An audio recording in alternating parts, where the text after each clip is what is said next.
Bismillahirrahmanirrahim. Alhamdulillahirabbil alamin arrahmanir rahim maliki yaumiddin iyyaka na'budu wa iyyaka nasta'in ihdinas siratal mustaqim siratal ladzina an'amta 'alaihim ghairil maghdubi 'alaihim waladdallin. Assalamualaikum warahmatullahi wabarakatuh. Alhamdulillah wassalatu wassalamu ala Rasulillah wa ala alihi wa sahbihi ajma'in. Surat 25 bab ke-7 kitab Penenang Jiwa.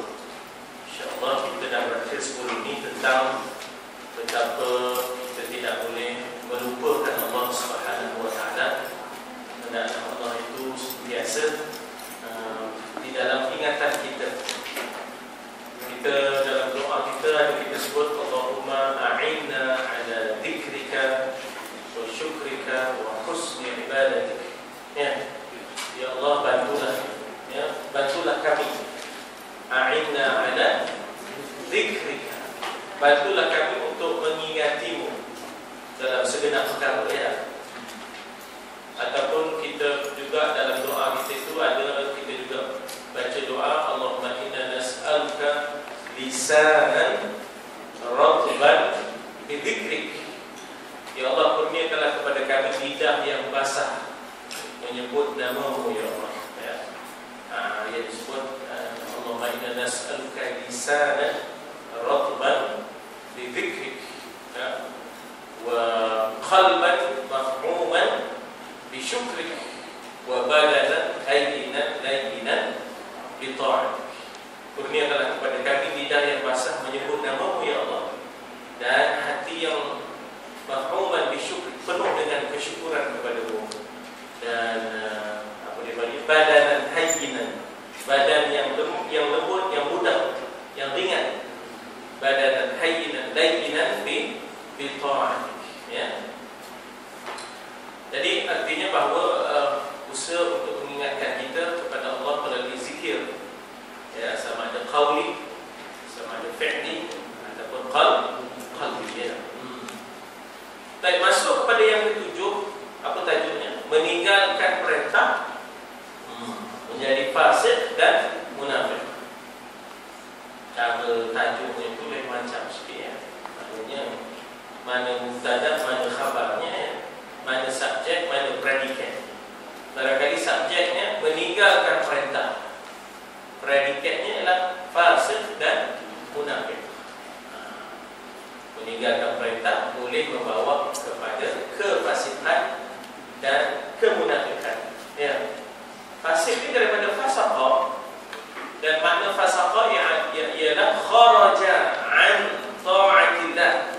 Makna fasaqa ialah kharaja an ta'atillah, keluar daripada mentaati Allah, keluar daripada mentaati Allah. Patutnya dalam mentaati Allah, dia keluar daripada ketaatan. Itu daripada fasaqa. Adapun munafik daripada nafaqah. Nafaqah ni ialah maknanya menyembunyikan sesuatu. Pada zahirnya lain, pada batinnya ada sesuatu, ya. Daripada nafaqah timbullah nifaq, daripada nafaqah timbullah nafaq, terung, ya. Dari atas nampak tak ada apa-apa, eloknya apa bawahnya ada terung, ya. Itulah munafik. Jadi meninggalkan perintah Allah boleh menjatuhkan seseorang itu menjadi faulaika humul fasiqun, ya. Dan ada masanya tengoklah apa yang ditinggalkan boleh membawa kepada munafiqun, ya. Kata pengarang kita Imam Ghazali rahimahullah wa nafa'ana bi 'ulumihi fid dharain. Hadirin hadirat sekalian, memanglah kalau kita baca kitab-kitab Imam Ghazali ini tak ada takhrij al-hadis. Hadis ni sahih ke tak sahih ke? Hadis ini Bukhari ke Muslim ke? Ya. Memang begitulah. Tapi setidak-tidaknya dia telah berjasa meninggalkan pelbagai karangan-karangan. Jadi kekurangan-kekurangan kita tampunglah orang kemudian ni. Karena orang kemudian ni bukan nak mencacatkan orang dahulu. Sebab orang kemudian ni yang buat pun. Takkan orang kemudian ni kira nak mencacat orang dulunya. Kan kita cacat orang dahulu, tapi setidak-tidaknya dia telah meninggalkan khazanah yang boleh menjadi bahan bimbingan, tarbiyah, didikan, ilmu. Yang kita mencacatkan orang dulu ni apa yang kita tinggalkan so? Apa? Jadi maknanya kalau ada kekurangan, kita tampung dengan kita perkemaskan. Ya tak usahlah kita celupar, celupar mulut untuk mendah-mendahkan orang yang terdahulu. Ya, sedangkan kita dah berdoa, Rabbana ighfir lana dzunubana wa li ikhwanina alladhina sabaquna bil iman. Ya Allah, ampunilah dosa kami ya Allah dan dosa orang yang telah mendahului kami. Alladzina sabaquna bil iman, mereka telah mendahului kami dari sudut keimanan. Jadi begitulah sifat yang patut ada. Orang ni lagi berilmu, sepatutnya lagi merendah diri. Tapi tengok zaman sekarang ni, bila tengok dalam internet, dalam Facebook, lagi berilmu, lagi membesarkan diri, lagi merendah-rendahkan orang. Kita pun tak faham kenapa begitu. Jadi ada yang missing, ada yang kurang di situ, iaitu mengaji bukan untuk tawaduk, tetapi sudah mengaji untuk maknanya untuk berjidal, untuk berdebat, kemudian untuk sudahnya bertakabur, untuk membesarkan diri. Jadi kata Imam Ghazali, datang seorang wanita kepada Hasan Al-Basri. Dalam bahasa Arab, dia boleh datang dulu. Ja'at imra'ah. Dia boleh dalam bentuk verbal sentence, verb. Tak boleh dalam bahasa kita, tak boleh bahasa Inggeris pun tak boleh. Dia mesti nominal sentence, seorang wanita datang. Tapi orang Arab dia boleh datang seorang wanita. Dia boleh dipanggil jumlah fi'liyah. Jumlah fi'liyah. Dia boleh apa itu? So kita ada namu, esok hari Selasa, setiap hari Selasa kita ada namu lepas esok. Jadi insya-Allah moga kita ada sedikit pendedahan kepada bahasa, tata bahasa Arab. Jadi kalau yang ini dipanggil nominal sentence ataupun kita panggil jumlah ismiyah. Jumlah tu sentence, ayat yang bermula dengan isim, maka dipanggil jumlah ismiyah. Tapi Arab dia boleh buat jumlah fi'liyah yang bermula dengan fi'l. Saya boleh kata ja'at imra'ah ila Sayyidina Hasan Al-Basri misalnya. Ja'at imra'ah ila maknanya Sayyidina Hasan atau ila Syekh Hasan Al-Basri. Seorang wanita datang kepada Hasan Al-Basri. Ini sememangnya kita kata bahawa para alim ulama itu sepatutnya menjadi tumpuan kepada seluruh manusia untuk mengadukan hal, untuk maknanya sebagai rujukan, untuk mengadukan hal, untuk menerima bimbingan. Jadi Hasan Al-Basri ini adalah seorang tabi'in yang duduk di Basrah, iaitu sekarang ini Kufah, sebahagian dari sekarang ini adalah Iraq, sebahagian daripada Iraq. Rahimahullah. Jadi kita tak sebut radhiyallahu, sahabat kita sebut radhiyallahu berdasarkan surah Al-Bayyinah, ataupun orang lain sebut surah Lam Yakuni. Ujungnya radhiyallahu anhum wa radu anhu. Dalam tafsiran kita radhiyallahu anhum itu ialah sahabat. Tafsiran kita tu ahli sunnah wal jamaah. Tafsiran Syiah radhiyallahu anhum tu ahli bait kata. Dia rumah lain pada lain basic lain basic. Itu yang payah nak cari titik temu tu. Payah nak cari titik temu Jadi menjadi rujukan radhiyallahu anhu tu untuk sahabat-sahabat. Sebaliknya kalau selain sahabat kita kata rahimahullah. Jadi bila berjumpa dengan Syekh Hasan ataupun kepada Sayyidina Hasan Al-Basri, tabi'in, makna tabi'in ialah orang yang berjumpa sahabat, tak sempat jumpa Nabi, dengan syarat beriman dan mati dalam iman. Barulah maksudnya mati dalam keadaan dia tidaklah murtad, maka barulah disebut tabi'in. Tapi tak sempat jumpa Nabi, maka dipanggil tabi'in. Sempat jumpa sahabat. Kalau sempat jumpa tabi'in, tak sempat jumpa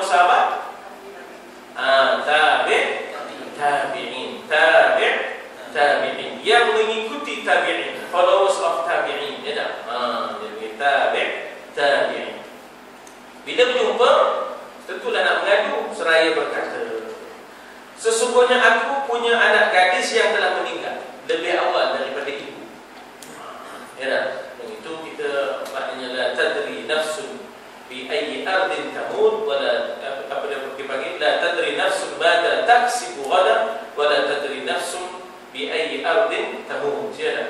Satu diri tak tahu apa yang bakal dibuatnya esok, satu diri tak tahu apa di bumi mana dia akan mati. Ya dah. Jadi mana nak tahu tiba-tiba anak lebih awal meninggal daripada mak ya. Tentulah tak sangka, mudah nak rasa rindu. Jadi aku ingin agar bermimpi berjumpa dengannya. Ya. Al-arwah junudun mujannadah, kata Nabi. Al-arwah junud. Junud apa? Tentera. Al-arwah, roh-roh ni adalah tentera yang boleh dikerahkan. Ya, al-arwah junudun mujannadah.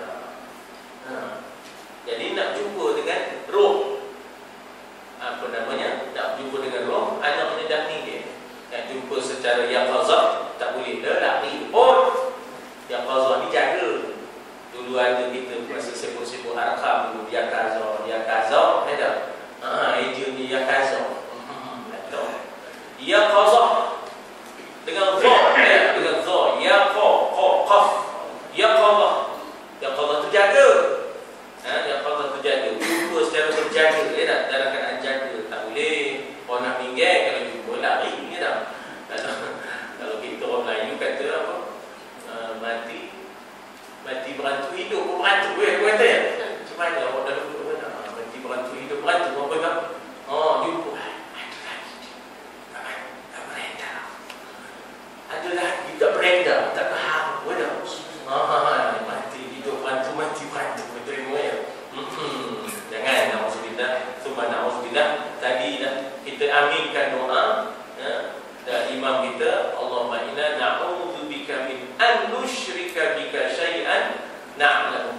Minta lindung dengan engkau daripada mensyirikkan Allah yang kami tak sangka itu syirik. Allahumma inna na'udzubika minal kufri wal faqr. Ya Allah, kami minta lindung daripada kekufuran dan kefakiran. Itu yang kita aminkan. Kalau orang dah mati, kemudian dia menyerupai orang tu. Dah seminggu dah mati. Dia naik motor pula, macam mana? Dia naik motor, bukan lagi menyerupai, naik motor. Pergi market dah tahu. Pakai motor dia. Kalau saya tumpang dia naik motor. Dia naik motor lah lagi. Dia dah seminggu. Jangan buat main. Lepas tu dia masuk buat daftar baru. Dia dah lepas tu dia buat IC baru kan macam mana? Tak tahu di mana lepas tu kan. Kalau rumah dia turun, mesti dah ada benda. balik besok dia tinggal. Dia tinggal, tanya rumah dia. Anak-anak yang nama cikgu ni mana dia? Semua dia tinggal. Lepas tu dia tanya pakai jumpa, dia pun dia. Dia pun pergi ke situ. Lepas tu ni, ya ni tak. Masya Allah. Dia cerita dia tak seminggu.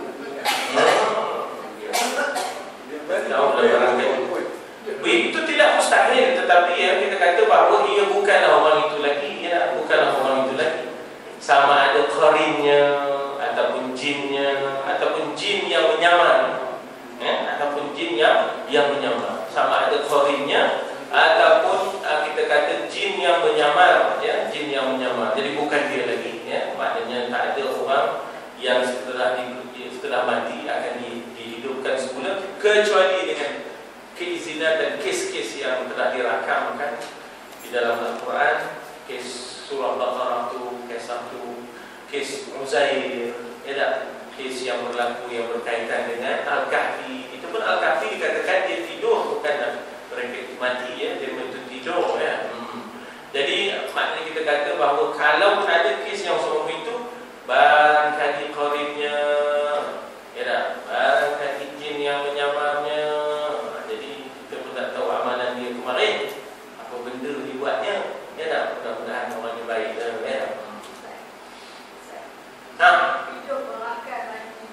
Hidup berakhir mati berantu, ya tak? Kan hidup berantu mati berantu, bukan, ya? Jadi akhirnya apa nama ni, dia ingin sangat bermimpi berjumpa dengan anak perempuannya yang meninggal lebih awal, tak disangka, ya. Ajarkan sesuatu pada aku bacaannya, yang boleh menemukan balik antara arwah, tetapi di dalam tidur sebagai arwah, ruh arwah itu sebagai junudun mujannadah, sebagai tentera yang boleh dikerahkan. Ya. Jadi akhirnya Imam Hasan Al-Basri mengajarkan bacaan, ya, mengajarkan bacaan. Tidak disebut sini apa bacaannya. Kemudian Hasan Al-Basri mengajarnya sesuatu, ya, barangkali doa, permohonan, ya. Maka wanita itu bermimpi dan dapat melihat anak gadisnya memakai pakaian asfal. Wallahu a'lam. Tetapi kalau ikut asfal maknanya pakaian kerendahan. Kalau ada asfal, bahasa Melayu apa makna saya pun tak tahu. Asfal. Minyak tar. Asfal. Cakap orang putih pada kan? A-S-P-H-A-L-T. Asfal. Ya tak? Minyak tar, gelap juga. Ataupun kalau bahasa Arab, asfal maknanya pakaian kerendahan. Maknanya anak perempuannya terseksa. Ya, bukan pakaian putih, bersih, segor. Tidak, ya. Kadang-kadang kita mimpi betul, dibuka, ya. Pakaian yang segor, bersih, putih. Tak aku dibiarkan, katanya cucu aku merubah rambut. Dapurnya, ya tak?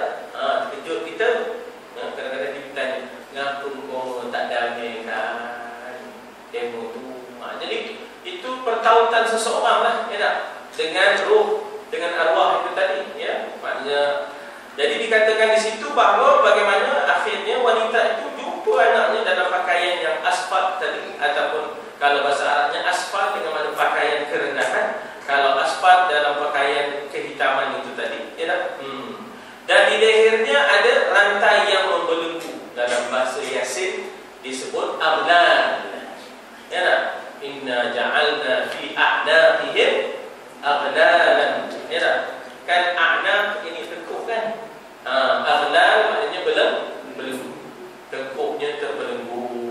Ini di antara siksaan-siksaan ahli neraka, ya tak? Bentuk-bentuk siksaan ahli neraka, ya, ialah dikatakan salasila wa aghlala dalam surah Al-Insan. Inna a'tadna lil kafirina salasila wa aghlala. Ada salasil ialah rantai-rantai di kaki dan di tangan. Aghlala ialah rantai yang membelenggu tengkuk. Nauzubillah, dipasung, beda kan? Kena pasung, beda. Jadi sebenarnya bila kita fikirkan itu, dunia ni tak ada apalah. Sebaliknya kita nak jadikan dunia ini sebagai tempat pelaburan untuk bebas lepas daripada rantai dan belenggu. Jadi kita cuba cari jalan apa juga di dunia ini, sesuatu yang boleh melepaskan kita daripada rantai, ya, dan belenggu. Laburkanlah tenaga kita ke, pikiran kita ke, pengalaman kita ke, harta kita ke, untuk agama Allah. Begitu, ya, supaya lepaskan kita daripada belenggu dan rantai. Jadi di lehernya ada rantai membelenggu, serta kakinya pun diikat. Alhamdulillah, kemudian dengan merasa sedih, dia yang ibu itu tadi, ya, ibu itu tadi menceritakan hal itu kepada Hasan Al-Basri. Ini mungkin dia jumpa pula, ya dah. Maknanya akhirnya katanya Imam Hasan, saya dapat jumpa dengan anak saya, tapi sedihnya saya, anak saya berada dalam keadaan azab, begitu, ya. Lalu kemudian setelah selang beberapa lama, ya, Imam Hasan bermimpi bertemu gadis itu di syurga. Gadis iaitu anak kepada ibu itu tadi, anak perempuan lah, ya. Imam Hasan pula Al-Basri berjumpa pula dalam mimpinya, ya, gadis itu. Di kepalanya sudah memakai mahkota. Dah tak ada belenggu ni, ya, dah tak ada belenggu ni tadi, ya tak?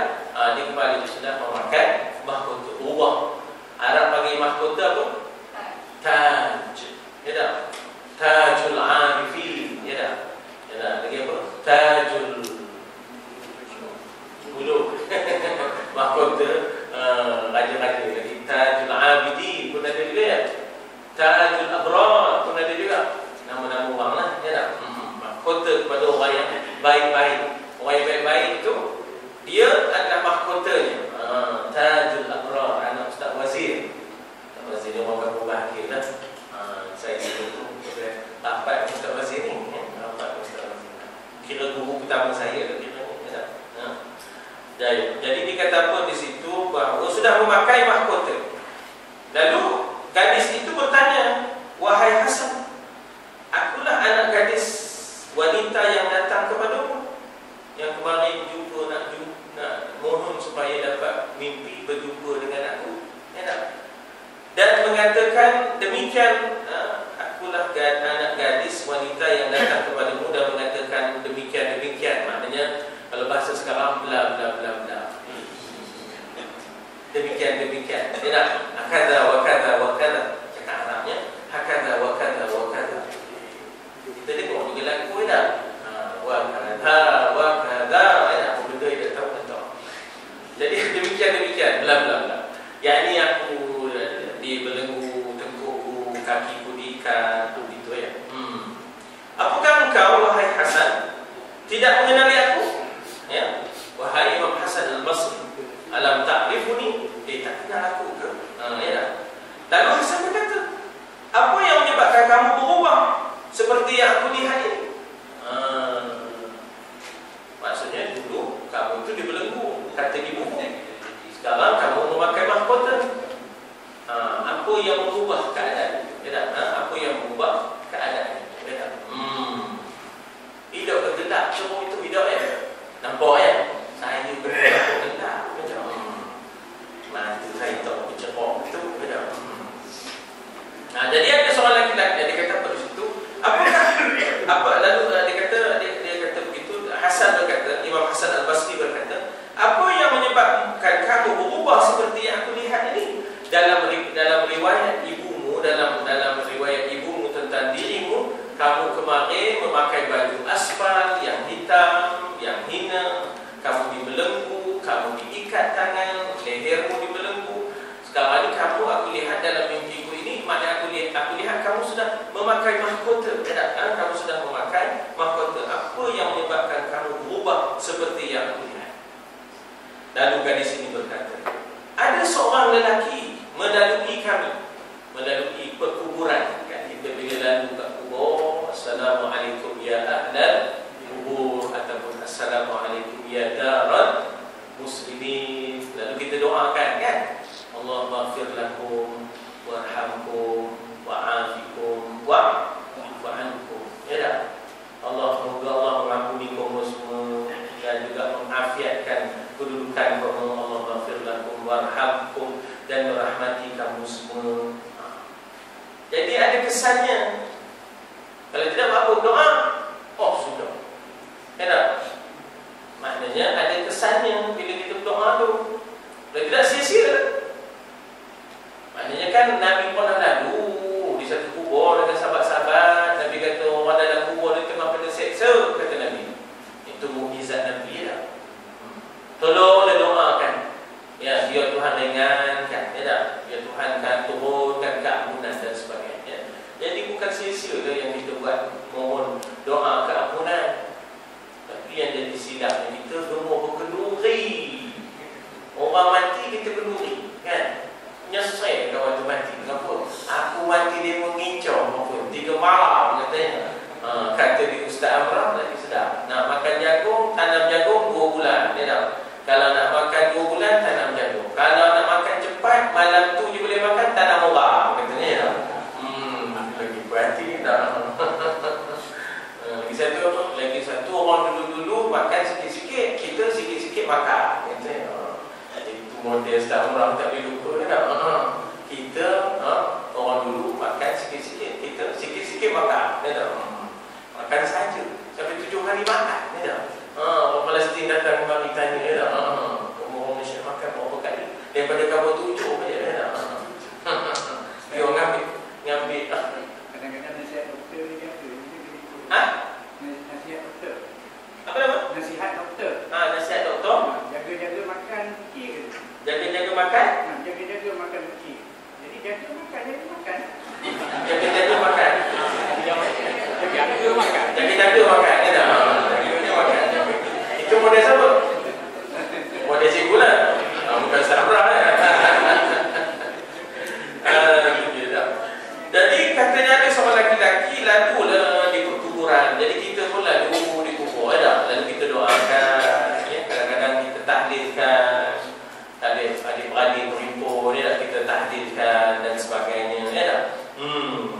Jadi kadang-kadang di kubur pun kita tahlilkan juga dan sebagainya. Lalu kita minta pada Allah, Allah maja'al thawab, ya Allah jadikanlah ganjaran daripada apa yang kami tahlilkan, apa yang kami selawatkan. Ya, wa ma qulnahu min ya Allah wa ma sallainahu ala nabiyyina wa ma halalnahu min la ilaha illallah wa ma qara'nahu min al-Quran.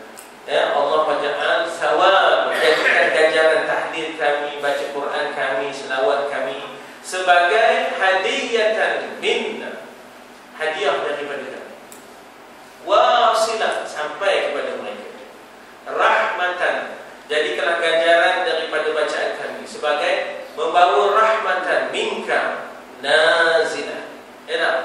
Jadi jadikanlah apa yang kami selawatkan, apa yang kami bacakan tahlil itu sebagai hadiah kepada mereka, ganjarannya menjadi hadiah kepada mereka, menjadi rahmat turun kepada mereka sehingga akhirnya ya menjadi maknanya barakatan syamilah, sebagai membawa keberkatan yang sempurna. Lagi apa? 3 ya. Hadiyatan minna wasilah wa rahmatan minka nazilah wa siapa ingat? Doa tahlil. Ingat? Kena buat ni, buat tahlil ni. Dah tukar seorang guru je. Ya. Lagi satu ialah wa barakatan syamilah. Tapi ada yang keempat. Ya. 3 ni.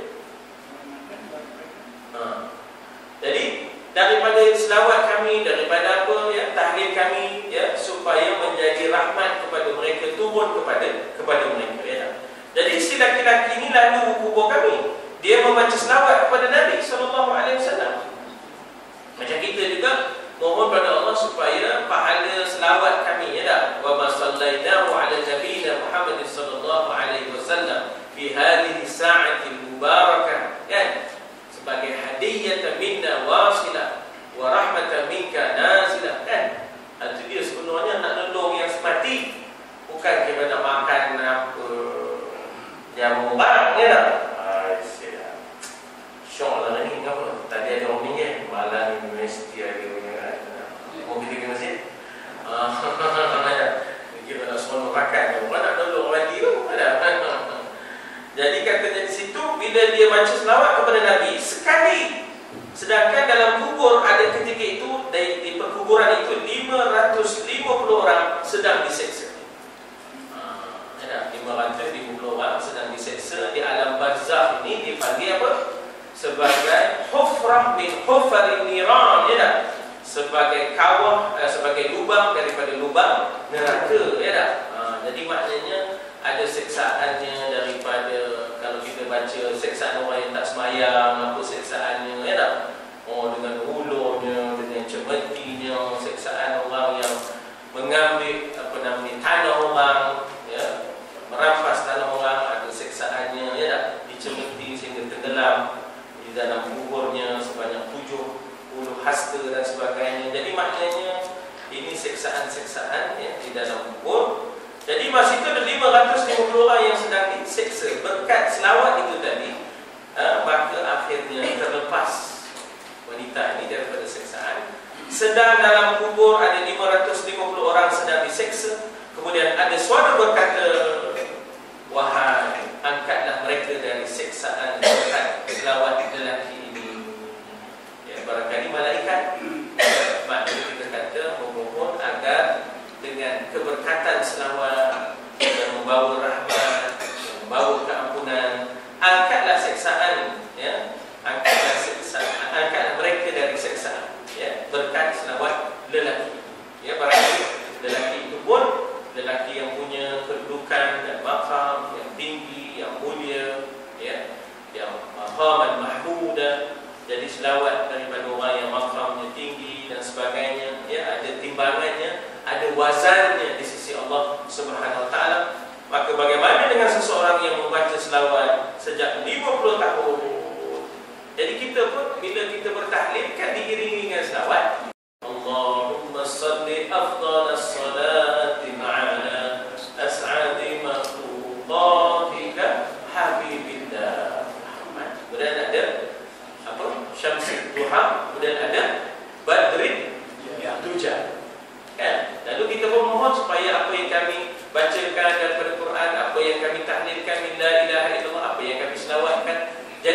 adanya itu sebagai rahmat kepada si mati, khususan ila ruhil marhum, gitu. Ya tak?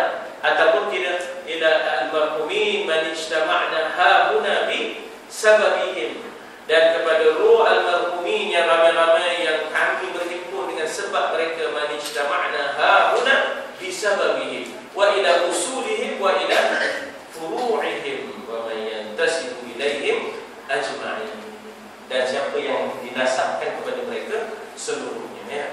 Jadi dikatakan di situ bagaimana berkat daripada selawat itu. Jadi dia dikatakan di sini bagaimana selawat kepada Nabi sekali saja mereka diampuni. Bagaimana dengan seseorang yang membaca selawat sejak 50 tahun, ya. Jadi kan kita banyak selawat sebelum nak ngaji, selepas ngaji, ya. Kadang-kadang sebelum sembahyang kita selawat dan sebagainya. Jadi membanyakkan selawat, ya. Maka akan membawa kepada keampunan. Maka apakah tidak mendapat syafaat Nabi di hari kiamat? Dan kita berselawat kepada Nabi, tentunya, ya, dengan izin Allah akan mendapat selawat, akan mendapat syafaat daripada Nabi. Man alladhi yashfa'u 'indahu illa bi'iznihi. Kita kena sebut dengan izin Allah juga. Tapi Allah itu la yukhliful mi'ad. Allah itu tidak akan menyalahinya, ya. Allah berfirman, wa la takunu kalladzina nasullah.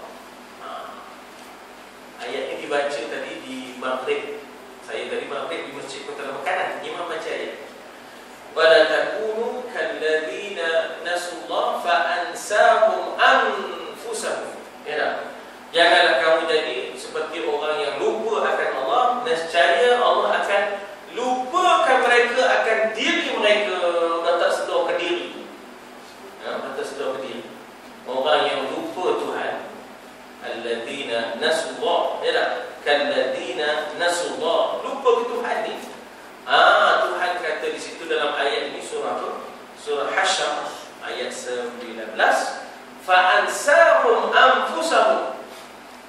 Allah akan melupakan mereka akan diri mereka. Orang yang tak sedar ke diri, orang yang lupa Tuhan ni, ya Allah, ya tak? Jadi kita ni sebenarnya masa kita timpa musibah dengan kita mendapat nikmat. Banyak orang ingat Tuhan masa dapat musibah, tapi yang bila diuji dengan nikmat ni, yang tak? Anak mereka alhamdulillah lah, ya. Cemerlang, dapat anugerah, ya. Teman aku tak tahu lah, anak teman tu tidur je di rumah. Dia lupa Tuhan je tak? Tiba-tiba anak kata lagi seorang dapat B je. Tu mana buatnya, dan Tuhan tentu gawat itu. Dia buat Tuhan, dia tak? Bila yang cemerlang tu tak ada nyebut Tuhan pun, dia tak? Teman pun dia kan tak nak tidur-tidur je. Dia kalau tak tidur, kamu pecah mental, pecah mental. Mula dilupakan diri, kan tak? Jadi siapa lupa Tuhan, Allah lupakan dia akan dirinya sendiri. Fa ansahum anfusahum ulaika humul fasiqun. Itulah orang yang fasik. Jadi orang yang lupa. Apa perintahnya? Perintah tajuk kita ialah meninggalkan perintah. Apa perintahnya? Perintahnya fadhkurullah. Ingatlah Allah, yadhkurkum. Nescaya Allah ingat kamu. Ya tak? Wala dzikrullahi akbar. Ingat Allah itulah yang lebih agung dan lebih besar. Tak ada mengingat Allah, lupa Allah. Allah lupakan dia akan dirinya. Fa ansahum anfusahum fa ulaika humul fasiqun. Jatuhlah fasik bila ikut kepada Allah, ya tak? Jadi sebab itulah kita selalu berzikir itu supaya ingat, ya tak? Alladzina yadhkuruna Allaha qiyaman wa qu'udan wa 'ala junubihim. Ingat Allah dalam keadaan berdiri, dalam keadaan duduk, dan dalam keadaan berbaring. Itu yang bertarikat berzikir berdiri. Ya, pasal ingat Allah dalam keadaan qiyaman wa qu'udan wa 'ala junubihim. Jadi dia ambil ayat itu. Dah dia berzikir berdiri. Allahu Allah, Allahu Allah, Allahu Allah. Kalau di Syria, ya. Itu pegang tangan. Tangan angkat ke atas. Allahu Allah, Allahu Allah. Pelancong lalu. masjid tu. Ya, pelancong lagu. Udah pelancong singa. Yang bukan Islam ni singa. Udah dia pun masuk campur sekali. Udah dia pun pegang tangan. Allah. Apa nama Syekh ni? Syekh Ahmad Syahur, ya. Syekh Ahmad Syahur, ya. Dekatnya Naqsyabandi, ya. Sudah dia masuk Islam orang putih. Putih itu sudah masuk Islam. Dia kata dia rasa damai sangat dapat. Dia tak pernah jumpa benda kopi ni, kata dia kan. Yalah, kalau lagu-lagu yang hard rock tu, bingit telinga kan. Alamak dah dengarnya kan. Dengar. Yang demo bawa lagu tu dalam tokar, kita dengar dari luar. Mana passion telinga, kita tak tahu ya. Kita dari luar mendengar tokar lagu, berdegung. Apa kata saya duduk dalam tokar tapi orang putih itu rasa damai. Sudahnya dia masuk Islam, ya, sudah dia masuk Islam, ya. Jadi itu kita kadang-kadang ada benda yang kita rasa pelik, tapi sebenarnya pasal kita tak pernah tengok, ya tak? Kadang-kadang kita rasa tak ada, kita rasa tak pernah tengok, kita kata tak ada. Sebenarnya pasal kita tu tak pernah tengok, kita pun kata tak ada. Dia ada. Jadi itu yang yazkurunallaha qiyaman wa qu'udan wa 'ala junubihim. Jadi katanya di situ Rasul sallallahu alaihi wasallam pernah ditanya perihal orang mukmin dan perihal orang munafik secara perbandingan. Panjang panjang secara perbandingannya ditanya apa bezanya orang mukmin dengan bezanya orang kafir. Saya baca sikit je dah. Katanya, apa nak kata Nabi dalam sabdanya mengikut maksudnya, sesungguhnya orang mukmin himmahnya dalam solat dan puasa. Himmah ni dalam bahasa kita macam semangat, ya dah. Tapi himmah dalam bahasa Arab maknanya kepentingan ataupun tumpuan. Himmah, kepentingan dan tumpuannya ialah solat dan puasa. Sedangkan orang munafik himmahnya ialah makanan, minuman. Asyik-asyik mau makan, ya tak? Sikit-sikit makan.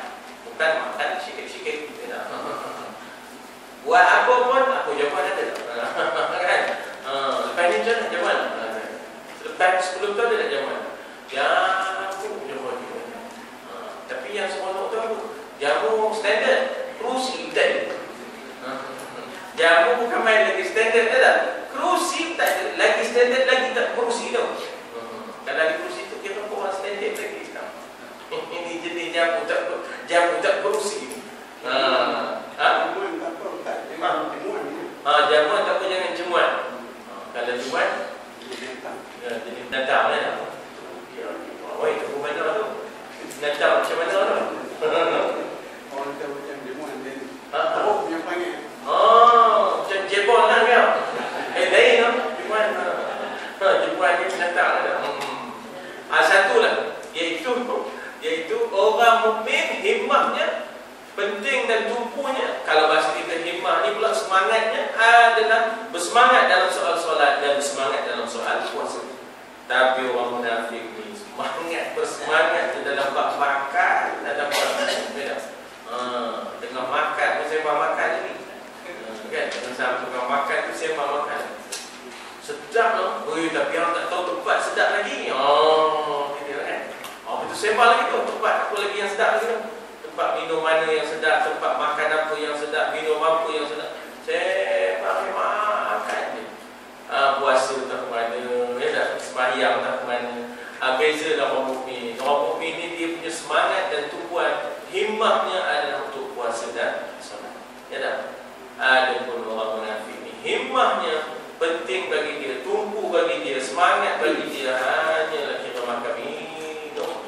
Aspek itu agenda makan minum ni terpanjang dalam perbincangan mesyuarat. Tuan-tuan hadirlah mesyuarat. Ya. Bila sampai agenda nak menentukan menu makan, punya lama yang bincang di situ tu. Jadi itulah yang lain kejap-kejap, ya. Lain kejap. Bila jam makan itu yang paling lama dekat setengah jam habis di situ.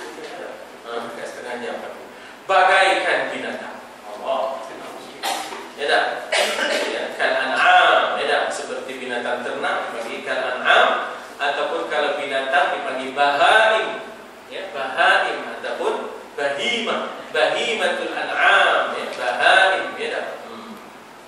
Di samping meninggalkan solat dan ibadah.